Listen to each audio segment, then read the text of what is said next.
고린도전서 15장 29절부터 34절까지 말씀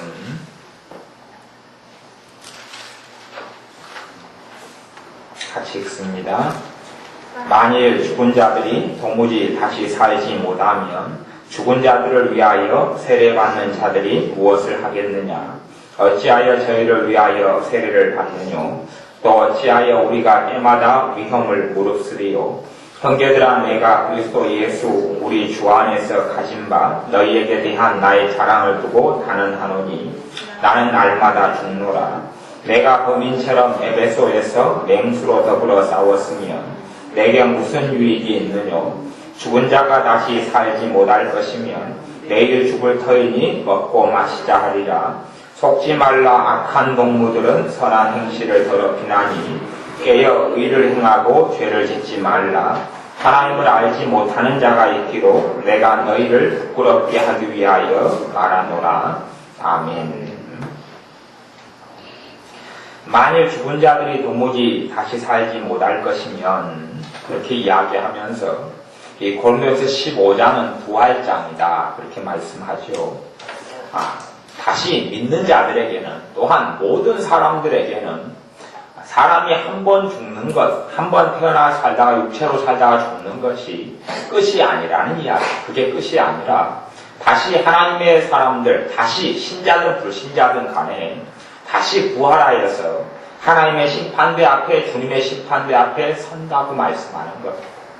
그러니 우리 믿는 사람들이 때로는 고난을 받고 때로는 힘든 일을 겪고 그러면서도 믿음을 버리지 않고 신실하게 주님을 믿고 살아가는 그것은 부활이 있기 때문에 그렇고 그것은 죽은 다음에 하나님의 영광을 보기 위하여 그렇다는 말씀입니다. 그러니 32절에도 내가 범인처럼 에베소에서 맹수로 더불어 싸웠으면 내게 무슨 유익이 있느뇨? 어떤 사람들은 맹수로 더불어 싸우는 사람들이 있습니다. 로마 시대 같은 데는 맹수를 잡아다가 사람과 함께 싸우게 만들었어요. 그리고 거기에 참여하는 이런 검투사들 같은 경우는 돈을 많이 받기도 하고 어떨 때는 노예를 잡아다가 맹수, 사자와 함께 싸우게도 만들고 곰과 함께 싸우게도 만들었어요. 심지어는 사람과 더불어 싸우게도 만들었어요. 그런데 이 싸우는 것이 사도 바울이 싸웠던 것이 맹수와 더불어 싸웠다면 유익이 없다는 이야기. 그런데 싸우는 것이 하나님을 위하여 싸우는 것이 정말 주님을 기쁘시게 하기 위하여 싸웠기 때문에 유익이 있다는 이야기. 이 땅의 삶을 다 마치고 주님께서 재림하여 오실 때에 함께 재림함으로 주님의 영광 속에 주님을 위하여 싸운 것들이 주님의 영광을 누리게 되는 그러한 중요한 이유이기 때문에 그렇다는 이야기입니다. 죽은 자가 다시 살지 못할 것이면 내일 죽을 터이니 먹고 마시자 하리라. 어떤 사람들은 그런 이야기를 하죠. 전설 고향 같은 데 보면 그런 게 심심찮게 나옵니다. 전설 고향에 보면 어떤 강을 건너요. 강을 건넌 다음에 강을 건너면서 아니면 건넌 후에 사람에게 망각하게 하는 어떤 물을 마신다 그래요. 그리고 자기 살아왔던 걸 다 잊어버린다. 잊어버리고 새로운 삶을 시작하는 윤회 속에 들어간다. 그런 어리석은 이야기를 하지만 사람에겐 그렇지 않아요. 내가 살아왔던 모든 것이 내 삶 속에 기억되고 나는 그냥 나는 나로 부활하고 나는 나로 주님의 그리스도의 심판대 앞에 서게 되어져. 나란 존재는 변하지 않아. 나란 존재는 불변의 존재. 내 영혼도 불변의 존재. 내 인생도 불변의 것이에요. 그리고 내 인생이 선악간에 행한 대로 하나님께 받게 된다 말씀해서 사도 바울도 다시 사는 부활이 없었다면 사도 바울도 그랬을 거라. 내일 죽을 터이니 먹고 마시자. 내 마음대로 살고 내 마음대로 삶을 즐기고 내 마음대로 마음껏 죄를 지고 살았을 것이다. 그런데 다시 죽고 사람에게 죽고 사는 것이 있기 때문에 내 마음대로 살지 않았다 말씀하고 33절에 보면 속지 말라. 악한 동무들은 선한 행실을 더럽히나니. 속지 말아라. 악한 것이 있고 죄라는 게 있다는 이야기. 죄라는 게 있고 악한 것이 있어서 악한 동무들은 선한 행실을 더럽힌다. 그것이 이 고린도 교회 같은 상황에서는 교회 속에가 있었어요. 교회 소개가 또한 이방인 안 믿는 사람에 대해서도 마찬가지지만 교회 소개가 거짓 사도들이 많이 들어와 있었고 교회 소개가 거짓 교사, 거짓 선지자들이 많이 들어와 있어서 속였어요.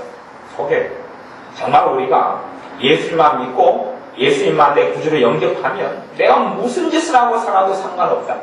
그렇게 가르치고 살았기 때문에 뭐 마음대로 사는 거예요. 자기 마음대로 살면서 하나님께 기도만 하면 응답받는다 그러는 거죠. 근데 그거하고는 하나님 말씀하고는 맞지가 않았던 거예요. 이런 악한 동무들이, 악한 사람들이 자기는 선한 사람처럼 보이려고 애를 쓰는 거예요. 이 거짓 사도들 같은 경우도 고린도교회에 들어와서 오히려 참 사도인 사도 바울에 대하여 저 사람 가짜다. 저 사람이 아무 돈도 안 받고 너희를 위하여 헌신하고 이랬는데 자기가 무슨 뭔가를 얻으려고 그런 것이지 겉만 보면 알 수 없다. 그러면서 이 거짓 사도들은 고린도교회에서 돈을 갈취하고 살았던 거예요. 근데 미안하게도 고린도교회 성도들의 대다수가 이 거짓된 사람들의 말에 현혹돼 넘어가 버리는 거예요. 거기에 넘어가 버려요. 이번에 한국교회에서 뭐 항상 좋지 않은 일들이 많이 벌어지지만 그 가운데 하나는 그런 게 있어요. 우리나라에서 존경받는 어떤 목사님이 있어요. 존경받는 목사님이 백주년 기념교회를 하시는 어떤 목사님, 굉장히 존경받는 목사님이 있어요. 근데 그 목사님에 대해서 통합식 교단 중에서 어떤 통합식 교단에 여러 노회들이 있는데 목사님들의 모임이 노회예요. 지방에 있는 모임이. 그 노회가 법적으로 목사를 안수할 권한이 있고 목사를 또한 재판할 권한도 그 노회가 다 가지고 있어요. 노회 다음에 총회인데 거기에서 이 존경받는 한국교회에서 존경받는 목사님에 대해서 목사님 면직을 했어요. 면직을 해서 제명을 시켰다니 당신은 목사가 아니라 제명을 시켜버렸어요. 그분은 굉장히 존경받는 우리나라에서 알아주는 목사님. 근데 자기들이 제명할 권한이 있느냐? 그 권한이 없어요. 왜냐하면 이분은 제명하거나 아니면 무슨 일이 있기 전에 그 교단을 탈퇴해버렸거든요. 통합식 교단을 탈퇴해버리셨어요. 탈퇴해가지고 다른 교단을 옮기셨어요. 왜냐하면 그 교단에서 행하는 여러 가지 것이 안 맞았던 거죠. 근데 그 교단에서 거의 한 40년 정도 계신 목사님. 그런데 저는 이제 맨 처음에 이 사람들의 이야기를 듣고 난 다음에 이 노회 측에서 뭘 의견을 발표해서 오늘도 신문에 나서 제가 그 100주년 기념교회에서 정확하게 왜 이런 사건이 벌어졌느냐를 정확하게 실어놔서 제가 읽어본 다음에 진실을 알았지. 처음에는 신문에 발표되고 방송에 나고 이 노회 측 그쪽 목사님 자기들이 마음대로 재판을 해가지고 목사를 제명시켜버리는 그 사람 측의 이야기를 들으니까 그래도 이 목사님 정말 존경받는 분인데 좀 그래도 실수가 있었고 문제가 있었구나 그렇게 생각했어요. 근데 진실을 알고 나니 대부분 거짓말인 거예요. 이 사람들이 어떻게 보겠어요? 누군가 먼저 뭐에 대해서 이야기를 해버리면 그 정보를 가지고 사람은 진실로 아는 거예요. 방언 은사 같은 경우도 그래요. 예를 들어서 한국교회에도 아직 방언 은사에 대해서 거의 인정하지 않는 사람도 남아있어요. 다 인정하는 건 아니에요. 한 퍼센트로 이야기한다면 한국교회에도 거의 50%는 안 되지만 가까운 사람들이 방언 은사에 대해서 인정을 할지라도 적극적인 수용의 단계까지 가지 않는 사람들도 많이 있어요. 그런 사람들이 많이 있어요. 왜 그런 일이 벌어지느냐 하면 성령님의 은사에 대해서 성령님의 역사에 대해서 부정하는 사람도 많이 있어요. 저는 그런 사람에 대해서 그들은 이단이다 그렇게 봅니다. 그들은 이단이다. 어떤 면에서 이단이냐 하면 그들은 삼위일체 하나님을 믿지 않는 거예요. 성령 하나님을 말로는 우리는 성부, 성자, 성령 하나님이 한 분 하나님씩을 믿습니다. 그러지만 실제적인 삶 속에 성령 하나님을 믿지 않는 사람들이 어찌 삼위일체 하나님을 믿는 사람들이고 그들이 어찌 이단이 아니에요. 제가 냉정하게 말하면 그런 거죠. 근다고 뭐 구원받지 못하니 이단이다 이렇게 말하는 건 아니고 그들의 생각을 제가 냉정하게 성경적으로 이야기할 때 그렇다는 이야기. 그러니까 실제로 많은 사람들이 성령 하나님의 역사에 대해서 인정하지 않거나 터부시하거나 무시하거나 멸시하거나 회방하거나 또한 성령을 근심케 하는 죄를 짓는 이러한 악한 사람들이 한국 교회든지 전 세계 교회도 사실은 많아요. 이런 문제들이 있어요. 그런데 방언에 대한 예를 들었지만 방언 은사에 대해서 전혀 무지할 때 방언 은사는 요즘에는 방언 은사가 없다. 요즘에는 하나님이 그런 은사를 성령 하나님이 안 주신다. 그렇게 먼저 들은 사람은 다음에 방언은 사이에서 아무리 좋은 이야기를 들어도 먼저 들은 이야기가 맞는 걸로 뿌리 박혀버리고 말아요. 이것이 선입관을 만드는 것. 악한 동무들이 내 주변에 있으면, 또한 잘못된 이야기를 전달하는 사람 내 주변에 있으면 그 이야기를 먼저 듣는 순간에 잘못된 것이 내 마음에 확 박혀버려요. 그래서 다음에는 진실된 이야기가 들려와도 받아들이질 않아요. 왜냐하면 잘못된 것을 근거로 해가지고 저 이야기 틀렸잖아. 나는 이렇게 알고 있는데 왜 저렇게 이야기에 그렇게 가는 것이 사람이에요. 그러니 사실은 잘못된 말씀들을 많이 접한 사람들이거나 또한 잘못된 동무, 다시 이야기하면 주님 앞에서 이야기한다면 성령 충만하지 않은 사람들과 함께 오랫동안 살아온 사람들의 신앙은 그 연수만큼 정말 골치 아픈 거예요. 내가 불신자로 인생을 오래 살았어. 그래서 나이가 들어서 신자로 들어왔다. 그러면 사실은 위험성은 좀 덜해. 왜냐하면 내가 세상 예수를 믿는 세상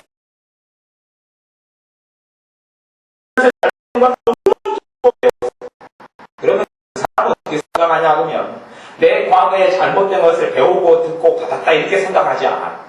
나는 옳은 걸 듣고 받고 배웠다 그렇게 생각하고 정말 옳은 것이 내게 들려올 때가 되면 이거 아니야. 나는 이렇게 알고 있는데 왜 저렇게 잘못된 것을 이야기할까? 그러는 거예요. 그러니 사실은 믿는 사람들 속에 잘못된 것을 배워서 잘못된 것이 뿌리 내리고 잘못된 열매들이 맺히고 하나님에서 잘못 알게 되고 이런 것들이 굉장히 문제가 많이 되는 거예요. 속지 말라 한 동무들은 선한 행실을 더럽히나니 선한 행실을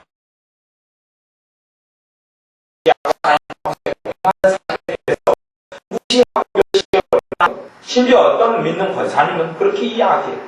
야, 너무 예수에 대해서 빠지지 말아라. 믿어도 적당히 믿어야 된다. 그런 것이 서울 같은 데 가거나 아니면 큰 교회 같은 데 가거나 신앙성 오래 한 사람들 가운데 그런 사람이 굉장히 많습니다. 굉장히 많아요. 너무 빠지면 신비주의적이 된다 그래요. 아니, 주님을 더 많이 사랑해 가는데 어떻게 이상하게 변한다니 더 똑바르게 되는 것이지. 이상하지 않아요? 아니, 주님을 더 사랑하고 주님께 더 기도하고 주님을 더 가까이 하는데 죄인들아 손을 깨끗이 하라. 하나님을 가까이 하라. 그리하면 너희를 가까이 하시리라. 그랬는데 하나님 말씀은 어디로 가고 하나님께 너무 빠지면 안 된다. 예수님께 너무 빠지면 안 된다.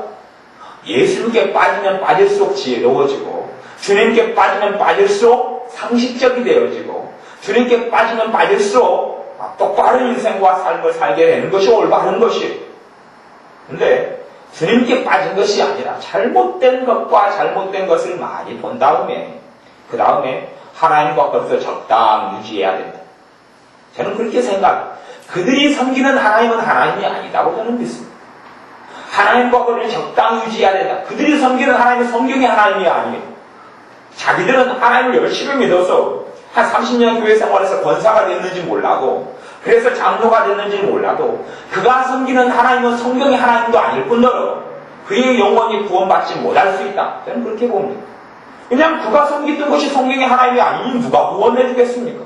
그가 섬겼던 예수님이 성경의 예수님 날개 십자가 죽은 예수님이 아니라 다른 예수를 믿었을 줄 어쩌합니까? 그러니 진실로 주님의 심판대 앞에 섰을 때에야 그가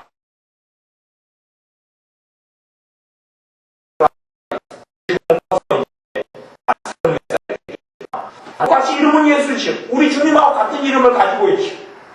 내가 걔한테 가서 예수요 그런다 해서 내 주님이 되는 건 아니란 말이야. 이름만 같을 뿐이야. 한국적으로. 그런 것처럼 사람들은 이 악한 동무나 잘못된 걸 듣고 배움을 통하여서 그런 걸 통하여서 선한 행실을 더럽히고 믿음이 더러워지고 또한 하나님을 섬기는 데서 떠나게 되는 일들이 많이 있어요. 물론 교회는 잘 안 떠나죠. 제가 미국적 통계는 한국의 통계는 어쩐지 모르겠습니다. 근데 미국적 통계를 제가 오늘 읽었는데 오늘 읽은 미국적 통계는 뭐냐 하면 어떤 사람이 교회에 들어와서 예수님 영접하고 소위 말하면 거듭났어요. 그랬는데 교회를 몇 프로가 떠나냐 하면 주님을 떠나버려. 교회 밖으로 가버린다는 이야기죠. 그 퍼센트가 80%라고 하는 이야기, 80%. 한국에는 그까지는 안 된다고 보는데 프로인지는 한국적인 상황에서는 모르겠어요. 미국에서는 교회에 들어와가지고 예수님을 믿다가 떠나는 경우가 80%예요. 그게 어마어마한 숫자인 것 같아요. 한국도 앞으로 그렇게 많이 변할 소지는 충분하죠. 왜냐하면 어찌된 간에 악한 동물을 만난 이유도 있단 말이에요. 교회 가운데 잘못된 사람을 보는 거 만나는 것, 잘못된 애언자를 만나, 잘못된 은사사역자를 만나, 또 아니면 잘못된 말씀을 가르치는 사람을 만나, 그러면서 행실에 더러워지고 참된 믿음에서 떠나는 경우가 생겨요. 34절에 보면 깨어 의를 행하고 죄를 짓지 말라. 이 교회에게 그렇게 이야기합니다. 고린도 교회에게, 또한 우리에게 깨어 의를 행하라. 우리는 의는 하나님의 뜻을 행하라 그런 말이에요. 하나님이 기쁘시게 하시는, 하나님께서 기뻐하시는 것을 행하라, 이거 의예요. 하나님이 기뻐하시는 것, 하나님의 뜻에 관련된 것, 하나님의 말씀을 준행하는 게 이것이 의예요.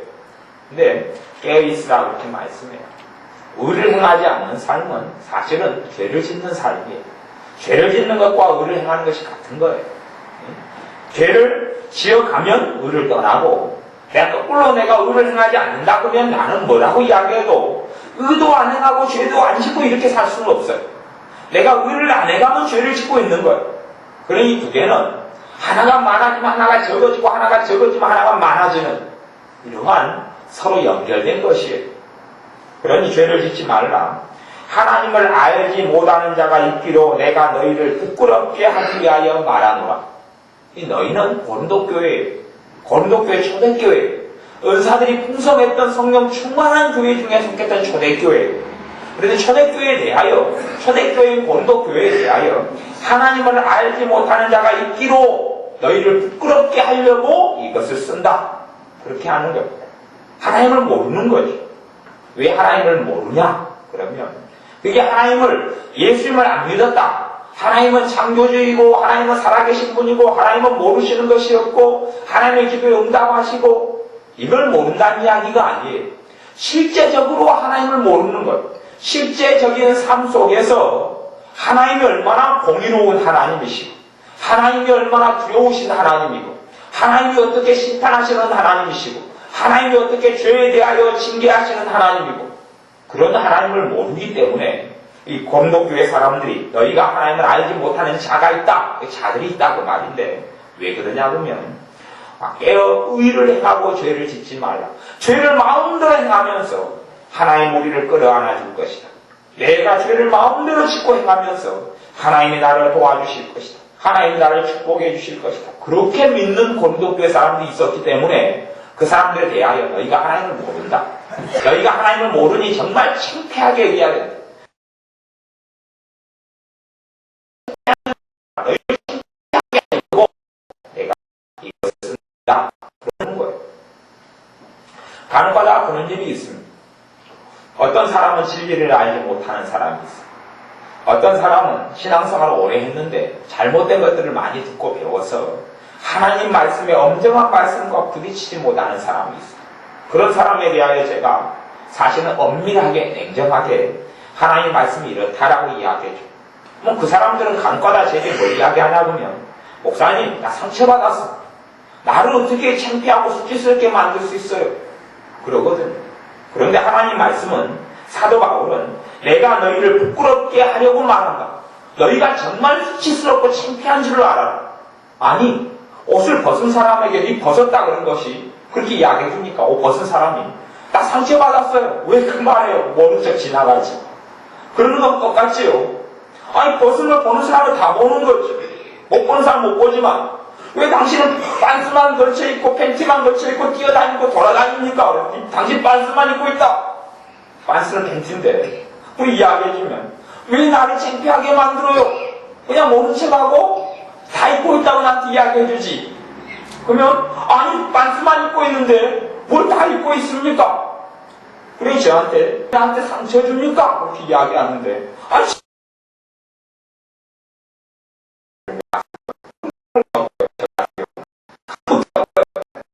진실을 이야기해줘도 상처받았다고 그러고 왜 나를 창피하게 만드냐고 수치스럽게 만드냐고 그러는 거예요. 아니요. 하나님을 알지 못하기 때문에 그러는 거예요. 하나님을 알라고 그러는 거예요. 하나님을 모르는 사람은 죄하고 가까이 합니다. 하나님을 모르는 사람들은 자기 인생의 삶을 계획하고 살아갑니다. 하지만 하나님을 아는 사람들은 주님의 재림을 기다립니다. 하나님을 아는 사람들은 주님의 심판대 앞에 설 것을 바라보고 있습니다. 하나님을 아는 사람들은 선악간에 행한 대로 주님께 받을 것을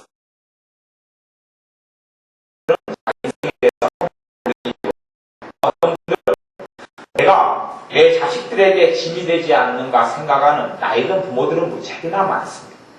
내가 짐이 안 될 때 빨리 떠나야 될 텐데, 내가 내 자식들에게 짐이 안 되어서 죽어야 할 텐데, 그렇게 생각하는 사람들도 많이 있어요. 그런데 믿는 사람이 그렇다면 저는 굉장히 어리석다고 생각합니다. 믿는 사람은 굉장히 어리석은 사람. 왜냐하면 죽고 끝나면 얼마나 좋습니까? 그렇지 않아요. 내게 남은 생명과 남은 삶을 하나님께서 허락하셨기 때문에 내가 남은 삶 동안에 내가 어떻게 주님을 더 섬길 것이냐를 궁리하고 주님을 위하여 주님을 영화롭게 하게 내가 어떠한 데서 어떠한 일을 감당할 것이냐를 꿈꾸고 계획하고 기도해야 되지요. 육체의 힘이 있든지 없든지 간에. 근데 그렇게 생각하지는 않고 내가 짐이 된다. 내가 쓸모가 없다. 내가 가치가 없다. 나이 들어갈수록 내 몸이 더 약해진다. 어쩌면 좋냐. 그렇게 하고 자기의 삶만 들다보고 있는 거죠. 이거에 대해서 하나님은 전혀 기뻐하시지도 않고 너희는 하나님을 모른다. 그렇게 말씀하시는 거예요. 내게 남은 생애가 10년이 있으면 10년을 최선을 다하여서 내게 주어진 10년 동안에 하나님을 어떻게 영화롭게 할 것인가를 기도하고 생각하고 또한 교회에서 하나님을 위해서 가장 큰 일을 할 수 있는 것은 기도예요. 뭐라고 말해도 하나님을 가장 영화롭게 할 수 있는 방편은 기도예요. 기도가 하나님이 역사하시는 것이 어떤 사람의 재능으로 아무리 큰 일을 한다 해도 하나님이 한번 역사하시는 것과 어떻게 비교가 되겠어요? 저는 사실은 하나님께서 어떻게 놀랍게 역사하시느냐에 대해서 몇 가지 비밀들은 제가 알고 있어요. 그런 것들은 알고 있는데 하나님의 놀랍게 역사하실 수 있는 일들이 있어요. 제가 이번에 서울에서 집회를 하면서 사실은 몇 번 동안에는 주님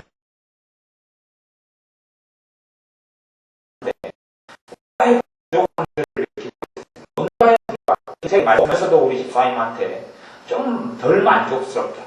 그렇게 이야기하면서 오늘 제가 조금 비비어 목사님의 어떤 책을 제가 보았는데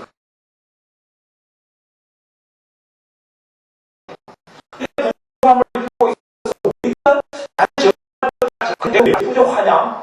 그리고 주님 부족합니다. 설교가 다 끝나가고 집회 다 끝나가요 마지막에.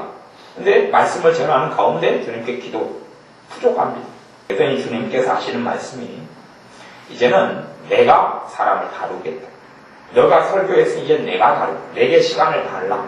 그렇게 말씀하셔서 설교를 끝나고 주님께서 여러분을 만지시니 기다립시다. 그리고 10분 기다리는데 이 9살부터 12살 된 어린아이들이 거기에서 백몇십 명이 통곡하고 울고 회개하고 제단으로 뛰어나오고 어른들이 왜냐하면 주님이 만지기 시작했거든요. 주님이 사람의 심령을 만지고 변화시키기 시작했거든요. 그러니까 이 잠깐 동안의 변화가 정말 말할 수 없는 그런 변화가 일어났던 거예요. 근데 그런 것들이 사실은 교회에 부족하지. 그런 하나님이 직접 만질 수 있는 그런 것이 부족해요. 그러니 사실은 하나님이 직접 만지려면 어떻게 해야 되느냐? 기도로 가능한 거지. 하나님이 직접 만지기 위해서 주님께서 뭐라고 그 교회에 말씀하시냐 그러면 이분은 아주 대단한 하나님의 사람이고 그분이 말씀을 전하러 어떤 교회에 갔던 건데 하나님께서 이 교회와 이 지역에 마귀의 역사를 통해서 교회가 부흥을 가로막고 있고 변화가 가로막고 있다. 그래서 너희가 40일 금식을 해라. 40일 금식을 해야지 마귀의 역사가 끊어질 것이다. 근데 40일 금식이 그냥 다 굶고 금식하는 게 아니고 정말 금식이라는 건 그렇다라고 말씀을 전해줬는데 그 금식이 뭐냐 그러면 참된 금식은 자기가 왜 금식의 날에 너희가 오락거리를 찾으며 그렇게 말씀했듯이 오락거리를 그치는 거다. 밥을 굶는 것이 아니라 그래서 금식 때에 TV를 안 보고 40일 동안 그리고 자기가 핸드폰 전화나 이런 걸 최소한 할 부분만 하고 안 하고 인터넷 사용 같은 것이나 자기의 오락거리들을 40일 동안 거의 교회가 멈춘 가운데 그리고 40일간 기도했고 40대 되는 날에 이 목사님을 다시 모시고 존 비비어 목사님을 모시고 다시 집회를 했는데 그때 하나님의 놀라운 역사가 나타난 거예요. 그러니 기도의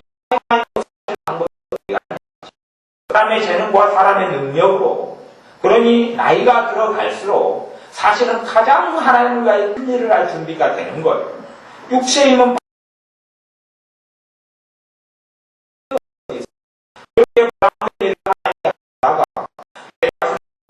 생명 동안에 내가 그래도 열심히 주님을 위하여 살다고 왔습니다 해야지요. 근데 내가 이제 돈도 다 못 벌고 몸도 건강이 약해져 가는데 내가 내 자식들에게 집 맞으면 어쩌느냐, 내가 다른 사람들에게 집 맞으면 어쩌느냐, 이렇게 쳐다보고 있는 사람들을 하나님께서 어떻게 기뻐하시겠냐면 하나님 전혀 기뻐하지 않아. 그리고 사도 바울이 예언한 대로 너희가 창피한 줄 알아. 너희가 창피한 줄 알고 너희가 저무지 하나님을 너희는 알지 못하는 자들. 하나님을 안다면, 하나님의 심판을 안다면, 주님의 심판을 안다면, 너희가 부활을 안다면, 다시금 너희가 다시 사는 것을 안다면, 그리고 주님의 심판대 때 너희의 인생을 계산하고 세한다는 걸 안다면, 그리고 주님께서 너희를 위하여 영광받기 위하여 너희를 하나님의 자녀로 부르신 이유를 안다면, 너희가 그렇게 자기 인생에 대하여 낭비해버리거나, 헛되다 생각하거나 노년을 쓸모없다 여기는 어리석음 속에 들지 않을 것이다. 그래서 성경에는 구약 성경 같은 데는 나이든 늙은이들의 나이든 사람들의 머리에 흰머리는 그의 영광이 멸두관이다 그렇게 말했습니다. 하나님은 나이 들어간다는 것이 축복이다 그렇게 말씀했는데 사람들은 나이 들어가는 것 쓸모 없어지는 것이 현대사회가 그렇게 이야기하지만 현대사회에서 말하는 것하고 하나님의 말씀이 다르면 하나님의 말씀이 옳은 것이죠. 나이 들고 머리에 흰머리에 되는 것은 흰머리는 늙은이들의 멸류관이다 라고 말씀하는 거예요. 그러니 나이 들어간다는 것은 축복된 거예요. 대신 나이 들어갈수록 우리가 하나님에 대하여 더 내가 해야 될 것을 생각하고 기도하고 꿈을 꾸어야 합니다. 하나님을 위하여서 무엇을 할까? 당연히 나이 들어가는 분들이 하나님을 위해서 가장 크게 할 수 있는 것은 기도예요. 기도를 통하여 하나님의 교회가 살아나고 기도를 통하여 하나님의 자녀들이 일어나고 기도를 통하여 젊은 일꾼들이 세워지고 기도를 통하여 어린 아이들이 바르게 양육되고 기도를 통하여 하나님의 놀라운 역사가 나타나는 것. 저는 그 놀라운 하나님의 역사가 있었던 교회를 생각할 때 9살에서 12살까지 아이만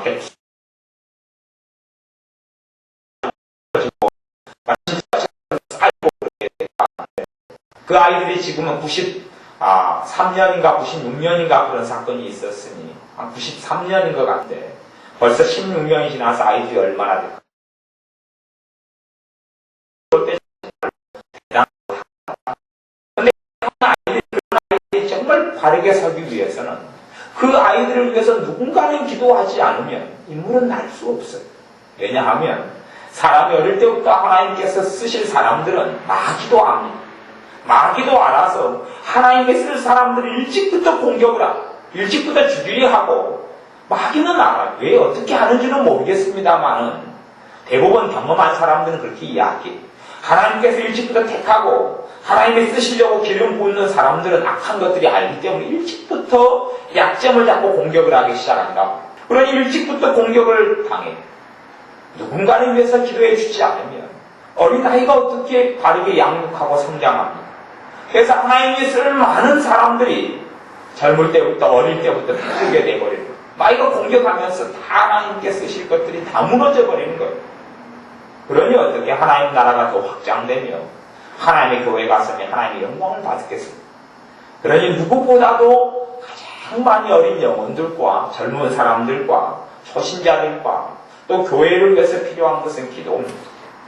왜냐하면 죄를 짓고 깨어 의를 행하고 죄를 짓지 말라. 죄를 짓는 삶 속에 깨어있지 않는 삶 속에 마귀는 역사하고 죄를 통하여 역사하고 그 사람 삶 속에 하나님의 영광이 아니라 마귀의 절망과 마귀의 탄식과 마귀의 고통만이 가득한 인생을 살다가 마치고 거기에서 가득한 탄식이 가득한 삶을 살다가 마치고 그걸 의심하면 얼마나 좋겠습니까? 한데 다시금 그 인생에 대하여 주님과 함께 계산해야 하기 때문에 그렇습니다. 다시금 주님과 함께 재림의 날에, 주님이 재림하시는 날에 다시금 계산해야 되기 때문에 그렇습니다. 그러니 우리가 다시는 너희는 죄를 짓지 말라. 죄를 짓는 사람들마다 죄를 지어도 아무런 상관이 없다. 내 마음대로 살아가도 하나님은 관여하지 않는다. 아니면 내 마음대로 살아가도 하나님은 나를 기뻐하시고 사랑하신다. 그렇게 착각하는 사람들에게 너희가 하나님을 알지 못한다. 그렇게 사도 바울이 말씀한 대로 우리가 하나님을 안다면 하나님이 얼마나 의로우신 분이고, 하나님을 안다면 하나님께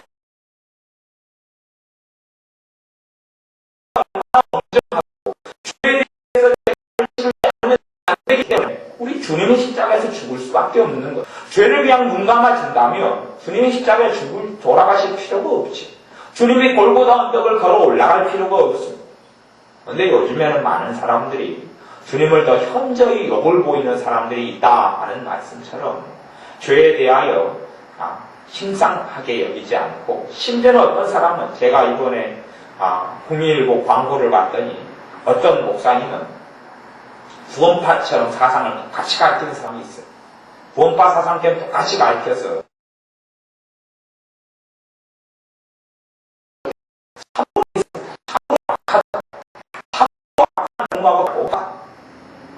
의인으로 살아가 우리는 의롭고 주님 때문에 의로움을 입었기 때문에 죄가 하나도 없습니다. 그렇게 가르치고 구원파같이 가르치는 악한 사람들이 있단 말이에요.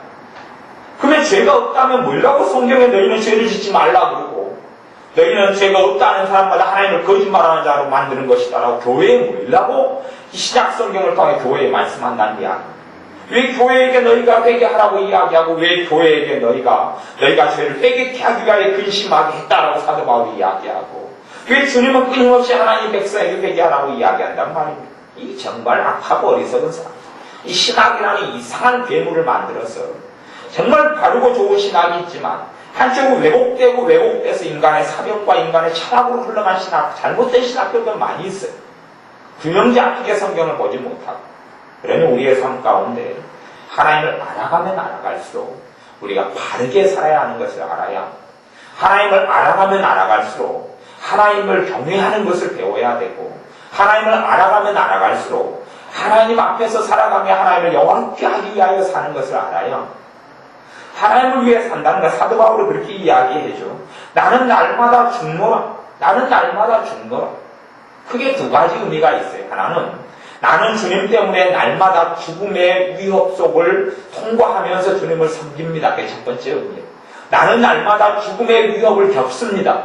그것이 첫 번째 의미고, 그것이 세번역 성경 같은 데 그렇게 번역이 되어 있어요. 두 번째, 일반적으로 영적인 의미로 자주 해석하는 것은 나는 날마다 죽노라. 두 번째 의미는 내가 내 의지를 주님의 의지 앞에 꺾어요.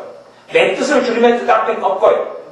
내 육적인 욕심을 주님의 뜻 앞에 꺾어요. 다시 이야기하면 내 안에는 육적인 사람과 영적인 사람이 공존하죠. 내 마음대로 살아가서 내 육신의 소욕을 따라 살아가고자 하는 나와 성령의 소욕, 하나님의 인도에 따라 살아가고자 하는 나가 내 안에 같이 있단 말이에요. 여기서 내 육신의 소욕을 따라가는, 내 육신의 욕망과 내 욕심과 내 뜻을 따라가는 나를 꺾는다는 이야기. 그리고 하나님의 뜻에 나를 굴복시킨다. 하나님께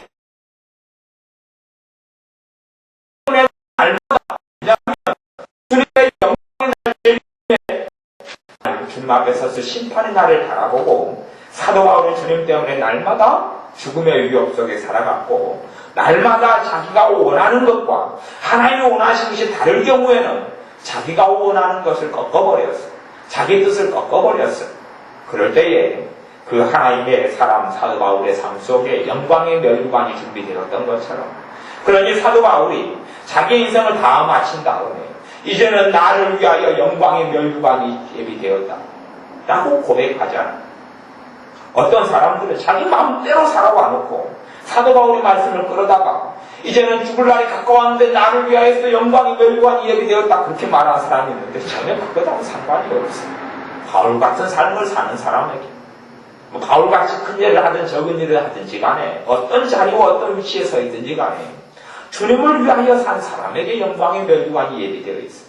주님을 위하여 산 사람에게 생명의 멸류관이 예비되어 있어요. 그러니 우리의 남은 생애와 삶을 죄와 더 멀어지면서 의대신 주님과 가까워지고 하나님의 뜻과 가까워져서 하나님을 기쁘시게 하는 삶 속에 들어가시기를 바랍니다. 기도하겠습니다.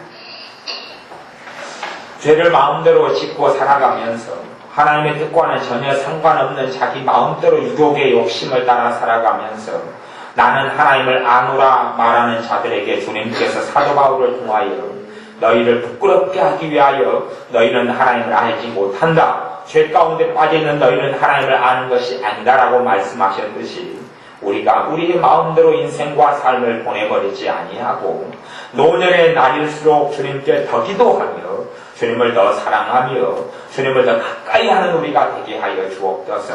내 뜻 내 육욕의 욕심이 아니라 주님께서 무엇을 원하시는지 주님을 영화롭게 하기 위해 주님을 기쁘시게 하기 위하여 날마다 한 걸음 한 걸음 살아가서 죄와 멀어지고 주님을 기쁘시게 하는 의로운 삶이 우리의 삶을 통하여 이루어지도록 축복하여 주옵소서. 예수님의 이름으로 기도하옵나이다. 아멘. 기도하겠습니다.